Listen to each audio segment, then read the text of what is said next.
Chloe was practically vibrating with excitement. Her white sundress, just hinting at a tiny bump, seemed to glow in the late afternoon sun here in Phoenix. We stood surrounded by 40 of our closest friends and family, gathered in a semicircle around where the smoke bombs were set.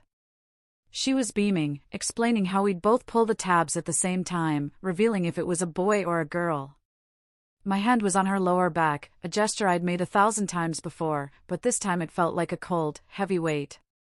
I held the blue smoke bomb, unlit, with no intention of ever setting it off.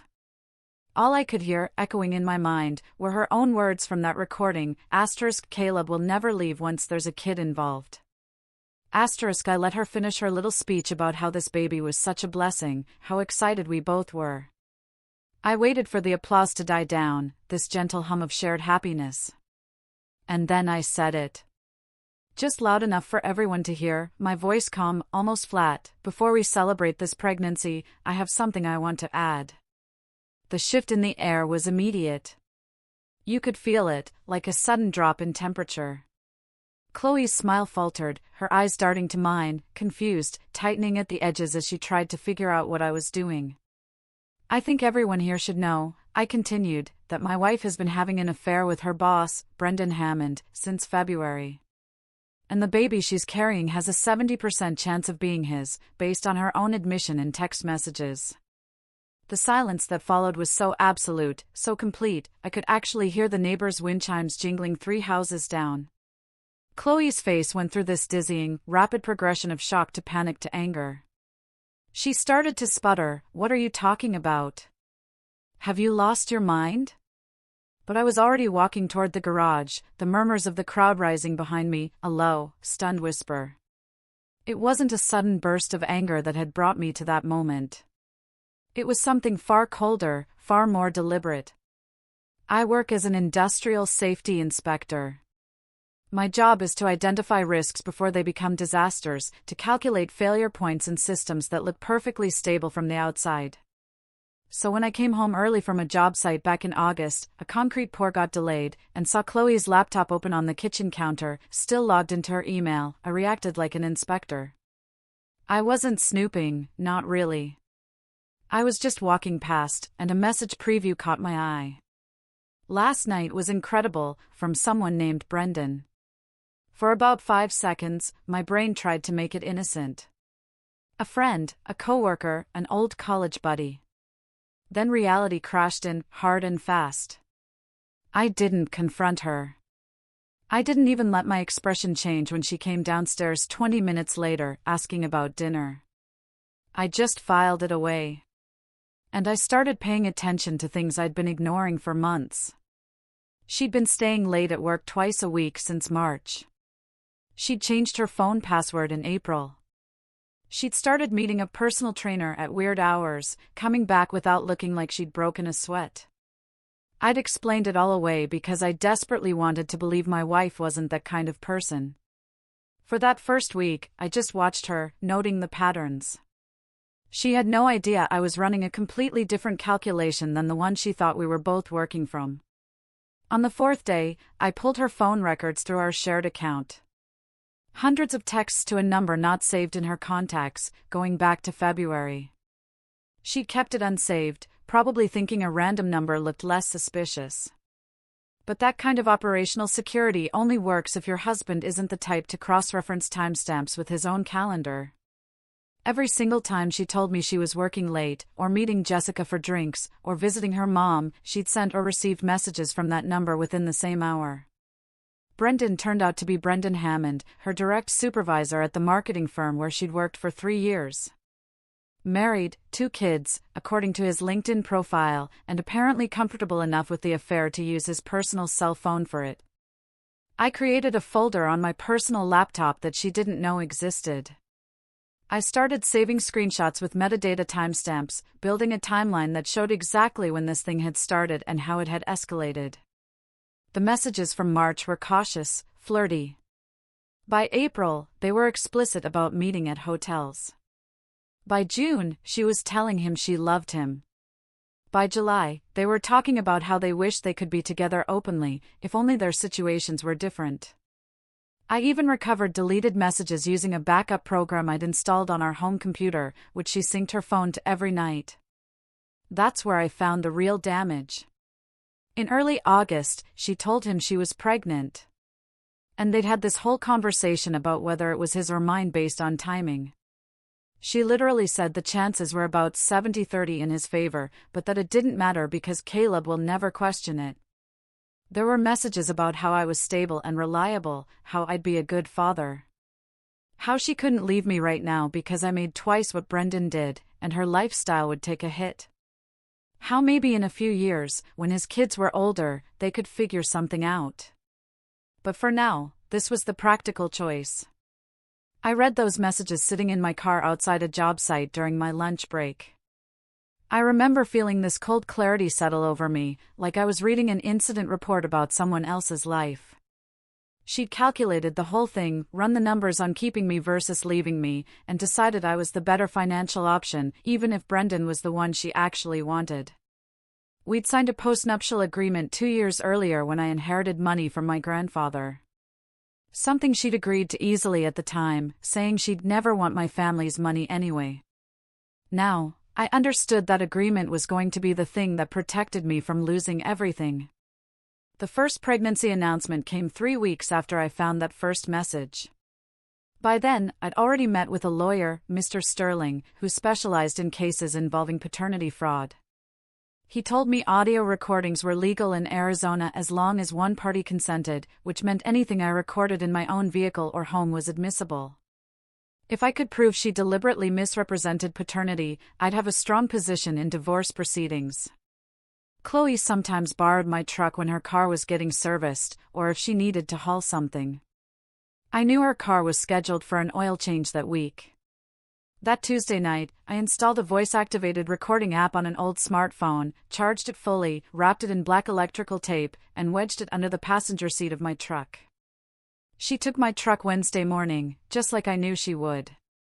And I got exactly what I needed that afternoon when she called Brendan during her lunch break. They talked for 11 minutes. He asked if she was sure about going through with it. And she'd said, "It's his. I'll put my husband's name on everything." And honestly, Brendan, this is better for everyone because Caleb will never leave once there's a kid involved. She talked about me like I was a safety net she was actively exploiting. Like my commitment to her was just another resource to be managed. I listened to that recording 3 times after I retrieved the phone that evening, just to make sure I wasn't misunderstanding anything, before saving it to 4 different cloud services and sending a copy to Mr. Sterling. I went to that first backyard party, the one where she tearfully announced to 40 people we were having a baby, knowing exactly what I was going to do. I just didn't know when. Timing matters when you're planning to detonate someone's entire life.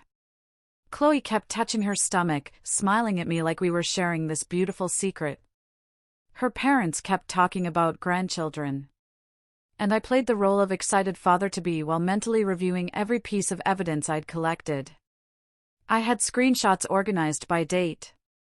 Phone records highlighted and annotated. Hotel receipts pulled from her credit card statements. And that audio recording that proved she knew the baby probably wasn't mine and had decided to trap me anyway. I called Mr. Sterling from my truck on the way home that night and told him I was ready to move forward. He said he'd have the divorce papers ready to file by Monday morning. He also told me the evidence package I'd built was one of the most thorough he'd seen in 20 years of family law. She wanted to announce it then, wanted everyone to see us as this perfect couple starting a family. And I let her have that moment. Because I knew it would make what came next hit even harder. She thought she was trapping me with a pregnancy that would lock me into 18 years of supporting another man's child. She had no idea that I'd spent the last 3 weeks building a case that would leave her with nothing and expose exactly what kind of person she really was. So, here I was, back in the backyard, 2 weeks after the first announcement. Chloe had no idea this would be the last time most of these people would ever speak to her again. She wanted to do a gender reveal this time, apparently one public celebration wasn't enough. She'd spent days planning this elaborate setup with colored smoke bombs and a photographer she'd hired. I told her it was a great idea and even helped her arrange the tables. The whole time, I was running through my plan like I was conducting a final safety inspection before a controlled demolition. Mr. Sterling had filed the divorce papers that morning, but they wouldn't be served until Monday. That gave me exactly 1 weekend to make sure everyone who mattered knew the truth before Chloe could spin her own version of events. I'd loaded the audio recording onto a Bluetooth speaker I'd hidden in the garage. I'd printed copies of the most damning text messages and put them in a folder inside my truck. I'd rehearsed exactly what I was going to say until it felt like reading a technical report instead of destroying my marriage in front of 40 witnesses. She wore that white sundress. Her mom fussed over her. Her dad talked to me about setting up a college fund. Brendan wasn't there, because Chloe had specifically told me she didn't want work people at family events, which was darkly funny considering she'd been sleeping with her work person for almost 8 months. My friend, Mark, showed up early and caught my eye across the yard.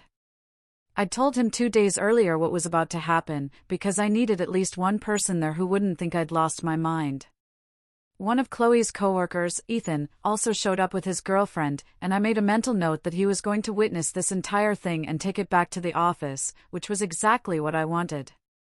Jessica was running around with her camera, taking candid shots. Chloe's parents were holding court near the food table, and I stood next to my wife with my hand on her lower back, thinking about how she'd told Brendan that I was too stable to ever suspect anything. The gender reveal was scheduled for 4 p.m. Chloe kept checking her phone for confirmation from the photographer. An hour earlier, I'd sent her a text from a burner app number, pretending to be the photographer, saying I was running late due to an accident on the highway. She kept refreshing her messages, waiting for an update that would never come.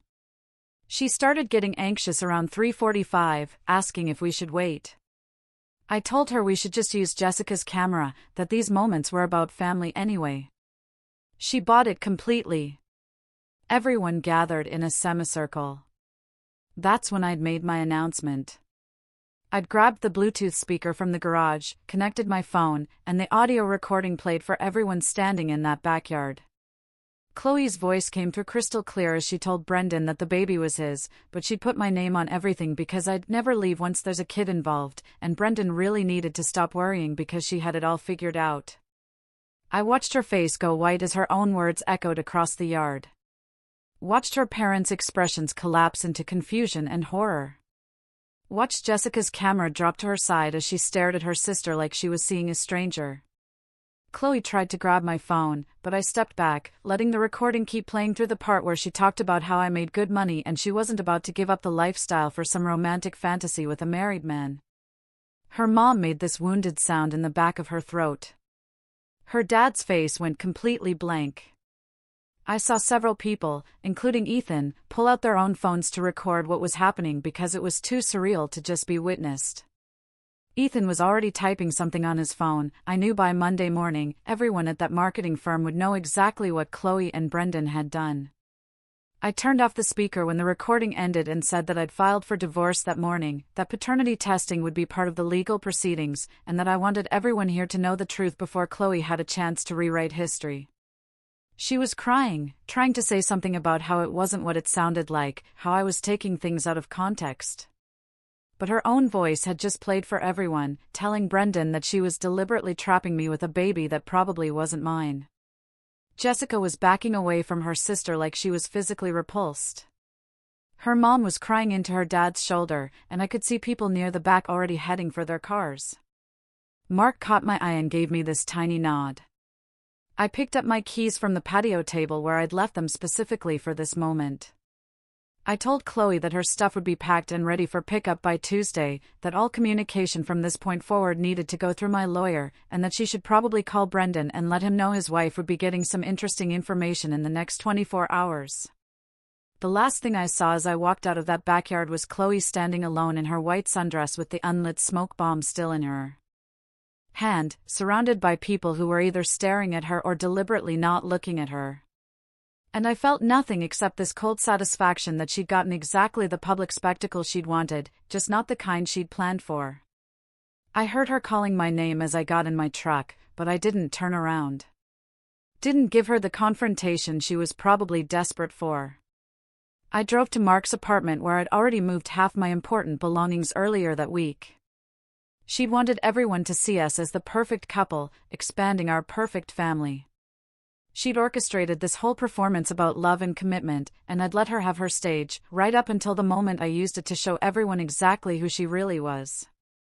I spent that first night at Mark's apartment, staring at my phone, watching the messages pile up, 53 calls from Chloe, 22 from her mother, 16 text messages that started with apologies and ended with accusations. I deleted every single one without reading past the first line. Mark ordered pizza and didn't ask me how I was feeling because he already knew. We sat there watching basketball highlights while my wife's entire life collapsed in real time across Phoenix.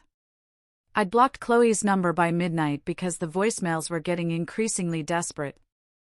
Things about how we could work through this, how the baby changed everything, how I was being cruel by not even giving her a chance to explain.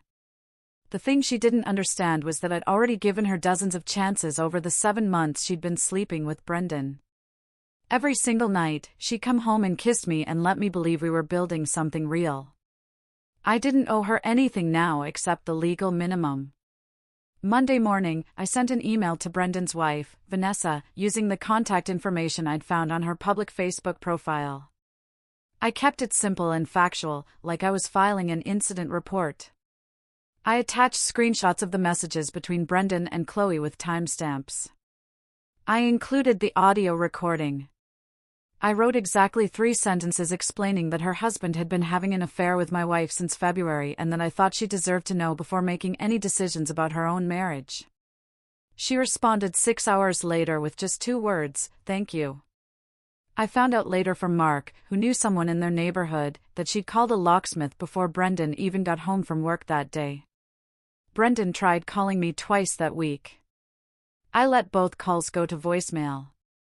His messages were this bizarre mix of anger and pleading, where he blamed me for ruining his family while also trying to convince me that the affair hadn't meant anything serious. I saved those voicemails and forwarded them to Mr. Sterling, because they were essentially admissions of the affair.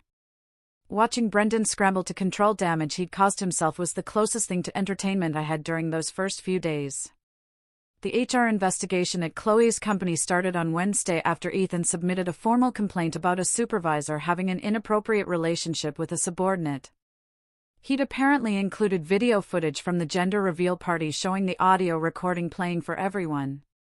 Both Chloe and Brendan were put on immediate administrative leave pending the investigation, which meant they were both home without pay while HR went through their work emails and found exactly what I knew they'd find.